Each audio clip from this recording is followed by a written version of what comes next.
OPM salah sasaran, sesumbar habisi intel TNI. Rupanya kepala kampung sendiri di Papua pengkhianat. Aksi gerombolan organisasi Papua Merdeka atau PM memang sudah tak bisa ditolerir.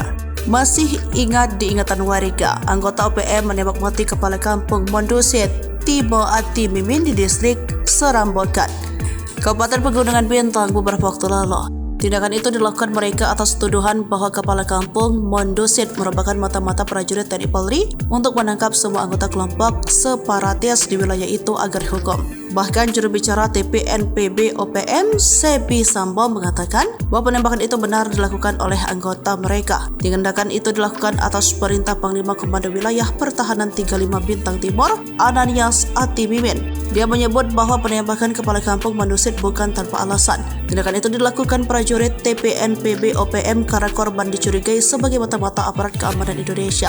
Menurut dia, tindakan itu sebagai peringatan bagi orang asli Papua agar jangan menjadi pengkhianat menjual para pejuang TPNPB OPM untuk kepentingan tertentu. Jadi ini merupakan peringatan keras kepada semua orang asli Papua yang jadi agen TNI Polri, kemudian jual pejuang TPNPB dan juga semua perjuangan kemerdekaan, ujar Sebi secara tertulis kepada tribunpapua.com. Dengan tewasnya kepala kampung Mondusit, maka hal itu menjadi peringatan bagi semua orang asli Papua agar menghentikan upaya spionase demi kepentingan TNI Polri. Dikonfirmasi terpisah, Kasatgas Humas Operasi Damai Kartins 2024 AKBP Bayu Suseno membenarkan adanya pembunuhan kepala kampung di Pegunungan Bintang.